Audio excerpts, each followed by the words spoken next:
Bismillahirrahmanirrahim. Assalamualaikum warahmatullahi wabarakatuh. Apa kabar teman-teman? Kami di sini akan membuat video pembelajaran mengenai psikologi perkembangan. Kami di sini akan membahas mengenai metode riset dalam psikologi perkembangan. Sebelumnya, perkenalan dulu dong. Masa belum kenal dengan kami sih? Oke? Nama saya Mahfudzatun Nikmah dari Prodi PAI. Oke, kita di sini akan membahas 4 poin. Yang pertama tentang pengertian penelitian psikologi perkembangan. Yang kedua, tahapan perkembangan individu. Yang ketiga, metode-metode perkembangan pada anak. Yang keempat, tujuan psikologi perkembangan. Oke, untuk materi yang pertama yaitu pengertian psikologi perkembangan dan tahapan perkembangan individu akan dijelaskan oleh teman saya, Elisa Rahma. Silahkan kepadanya untuk menjelaskan materi berikut dengan sejelas-jelas mungkin agar teman-temanku yang tercinta ini memahami materinya. Oke, silahkan. Assalamualaikum warahmatullahi wabarakatuh. Di sini saya akan menjelaskan tentang pengertian psikologi perkembangan dan tahap-tahap psikologi perkembangan. Dan tahap-tahap perkembangan dari saya, Elisa Rahma, NIM 254, Prodi PAI.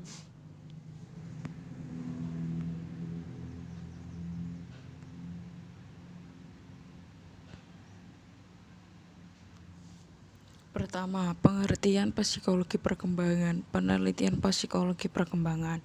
Penelitian psikologi berasal dari bahasa Inggris. Research terdiri dari dua akar kata, yaitu re dan res, mencari. Jadi penelitian adalah menyelidiki hal-hal yang kritis dalam mencari fakta dan prinsip. 2. Pengertian perkembangan menurut para ahli. 1. Menurut Santok, perkembangan adalah pola perubahan yang dimulai sejak pertambahan dan terus berlanjut sepanjang rentan kehidupan individu.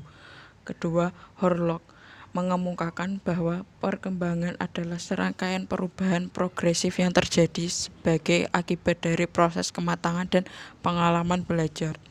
Jadi penelitian psikologi perkembangan adalah menyelidiki hal-hal yang bersifat hati-hati dan kritis dalam mencari fakta dan prinsip-prinsip serangkaian perubahan dan perkembangan individu dimulai sejak pembuatan hingga pada akhir hayat. Tahapan perkembangan individu. Pertama, yaitu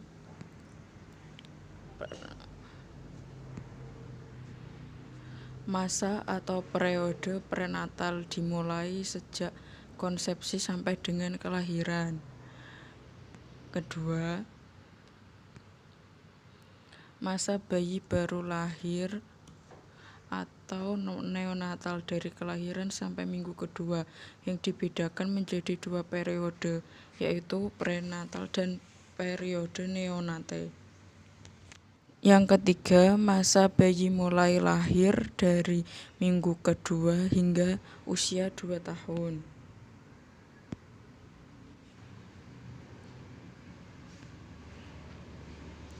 Yang keempat, awal masa anak-anak usia 2-6 tahun. Di masa ini juga disebut sebagai usia keemasan. 5. Akhir masa kanak-kanak, usia 6 sampai antara 10 hingga 12 tahun. 6. Masa puber atau masa awal remaja. Usia dimulai pada umur 10 atau 12 sampai 13 tahun. 7.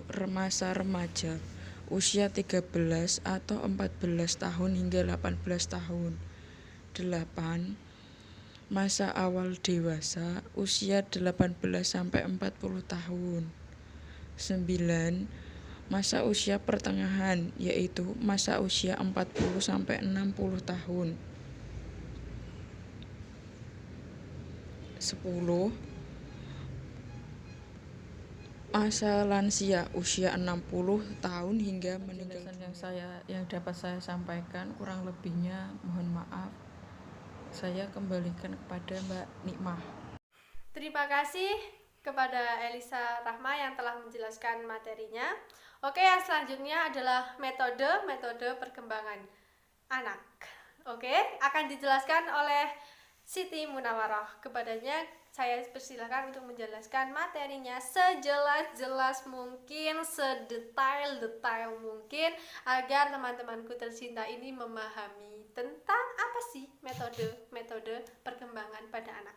Assalamualaikum warahmatullahi wabarakatuh. Perkenalkan, nama saya Siti Munawaroh, NIM 230101902995 dari kelompok 2. Baiklah, di sini saya akan menjelaskan mengenai metode-metode penelitian dalam psikologi perkembangan. Ya, dalam psikologi perkembangan ini ada beberapa metode, yaitu diantaranya ada metode observasi, metode eksperimen, metode lintas penampang, metode jangka panjang, dan yang terakhir ada metode silang budaya. Baiklah, yang pertama itu metode observasi. Metode observasi adalah cara yang digunakan untuk mengamati semua tingkah laku yang terlihat pada suatu jangka waktu tertentu atau pada suatu tahapan perkembangan tertentu. Ya, dalam metode observasi sendiri itu ada beberapa jenis. Yang pertama, bila mana peneliti melakukan semua pencatatan tanpa mengubah suasana atau mengontrol dalam situasi-situasi yang direncanakan, nah ini disebut dengan observasi alami atau bisa juga disebut dengan natural observation. Nah, contohnya seperti observasi yang dilakukan terhadap kehidupan anak dari jam sekian sampai jam sekian, apa saja yang dilakukan, atau misalnya yang berhubungan dengan perkembangan tertentu dan dilihat dari aspek kepribadiannya. Terus yang kedua, bila mana lingkungan tempat anak berbeda diubah sedemikian rupa sesuai dengan tujuan peneliti sehingga bermacam-macam reaksi tingkah laku anak itu yang diharapkan akan timbul. Nah, itu disebut dengan observasi terkontrol atau bisa juga disebut dengan controlled observation.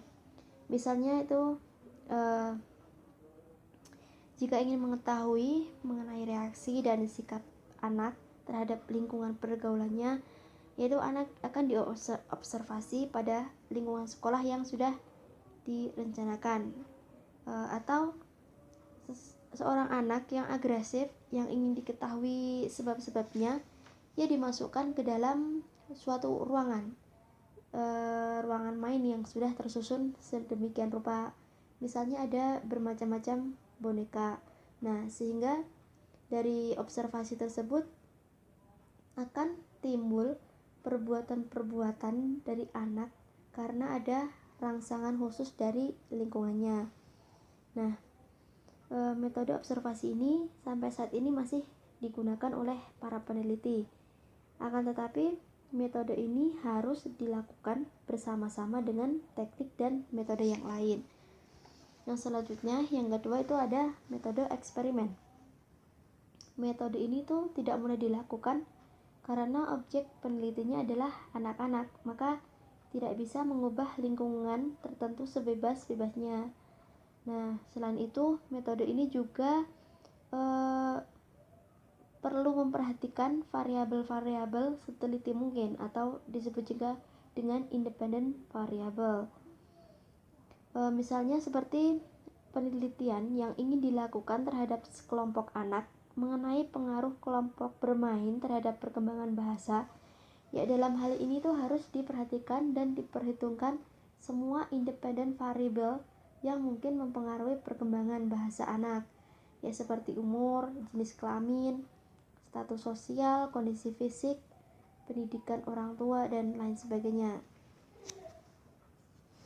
Terus selanjutnya, yang ketiga itu ada metode lintas penampang atau bisa juga disebut dengan cross-sectional, yaitu metode yang dipergunakan untuk melakukan penelitian terhadap beberapa kelompok anak dalam jangka waktu yang relatif singkat. Selain itu, metode lintas penampang juga digunakan untuk mengetahui perbedaan maupun persamaan dalam tingkah laku dalam masa perkembangan. Nah, kelompok yang biasanya digunakan itu diselidiki berdasarkan umur. Misalnya ada kelompok umur 6 bulan, 12 bulan, 18 bulan, bahkan 24 bulan.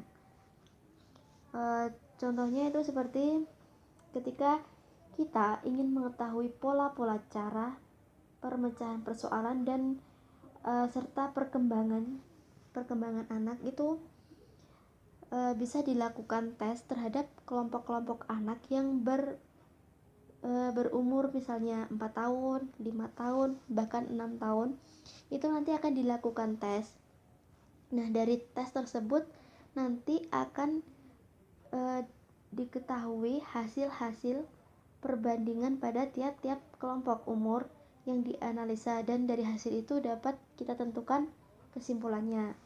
Nah, metode lintas penampang sendiri juga memiliki keuntungan juga kelemahan. Di antara keuntungannya adalah metode lintas penampang ini mudah diperolehnya kelompok yang besar. Nah, dengan metode ini juga itu waktunya singkat dan biayanya juga tidak terlalu mahal. Adapun kelemahan dari metode lintas penampang yaitu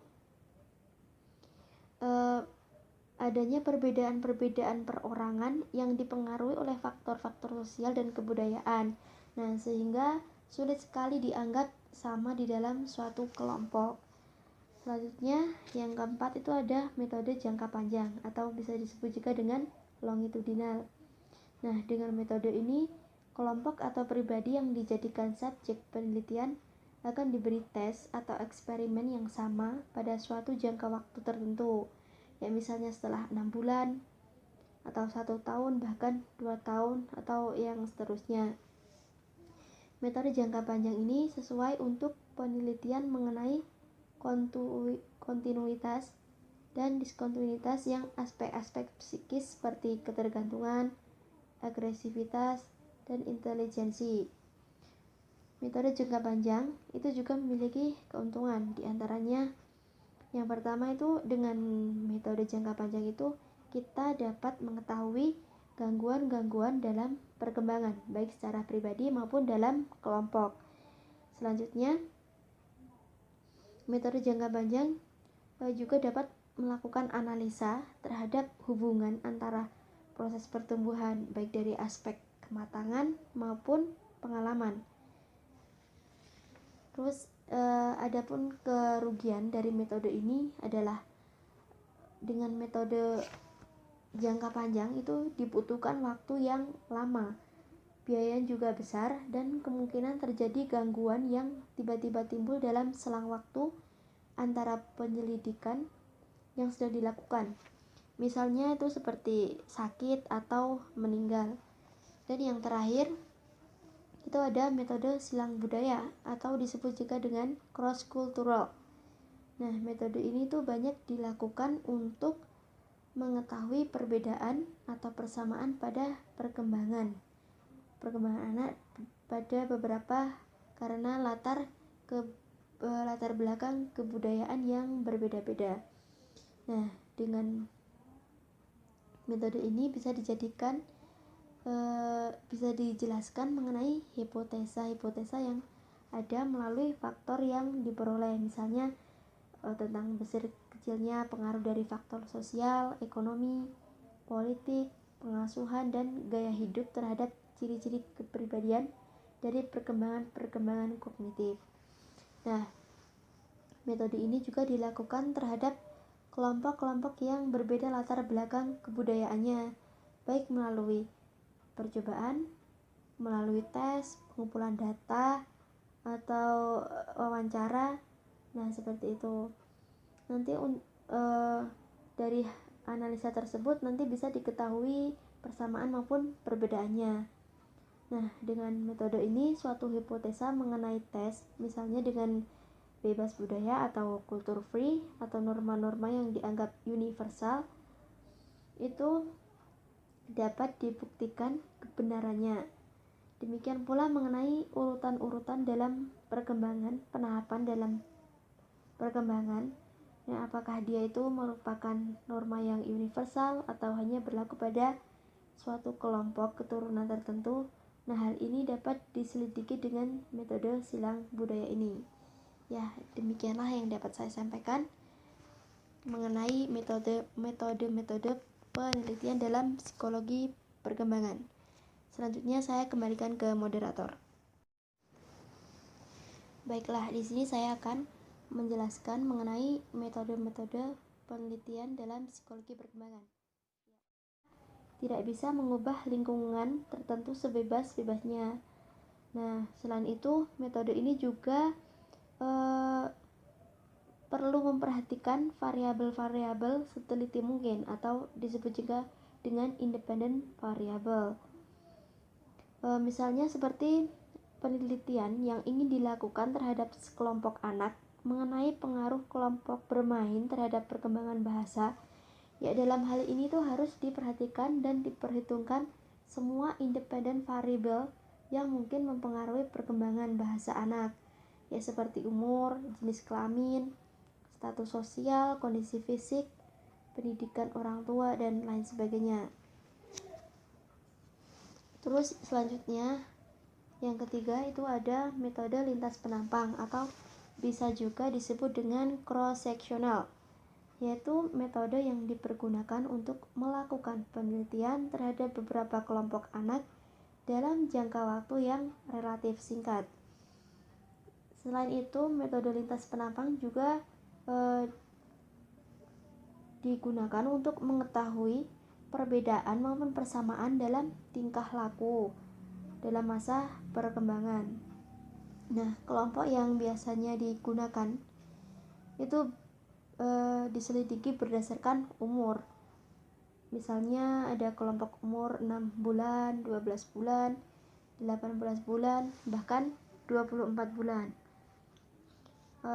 Contohnya itu seperti ketika kita ingin mengetahui pola-pola cara pemecahan persoalan dan serta perkembangan anak itu bisa dilakukan tes terhadap kelompok-kelompok anak yang berumur misalnya 4 tahun, 5 tahun, bahkan 6 tahun. Itu nanti akan dilakukan tes. Nah, dari tes tersebut nanti akan diketahui hasil-hasil perbandingan pada tiap-tiap kelompok umur yang dianalisa, dan dari hasil itu dapat kita tentukan kesimpulannya. Nah, metode lintas penampang sendiri juga memiliki keuntungan juga kelemahan. Di antara keuntungannya adalah metode lintas penampang ini mudah diperolehnya kelompok yang besar.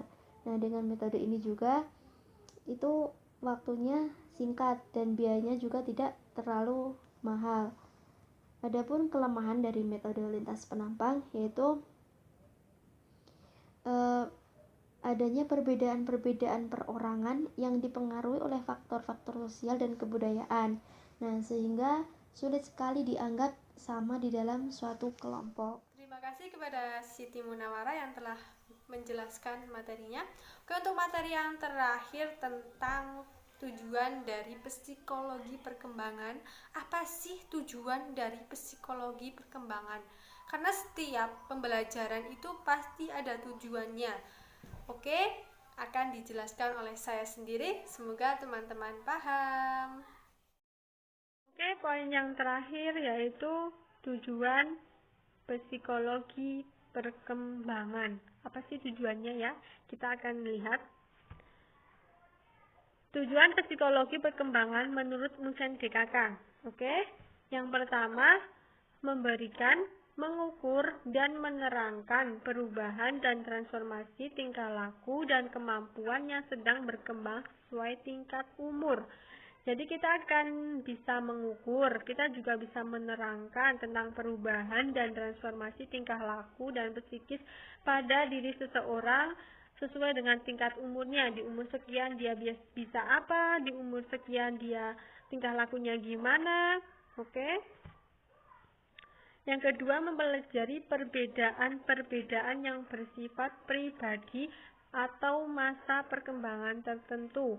Kita akan mengetahui perbedaan-perbedaan perkembangan di masa-masa diri seseorang itu berkembang, mulai dari ia bisa apa, ia bisa apa, ia bisa apa, di umur sekian ia bisa apa, di umur sekian ia bisa apa. Oke, selanjutnya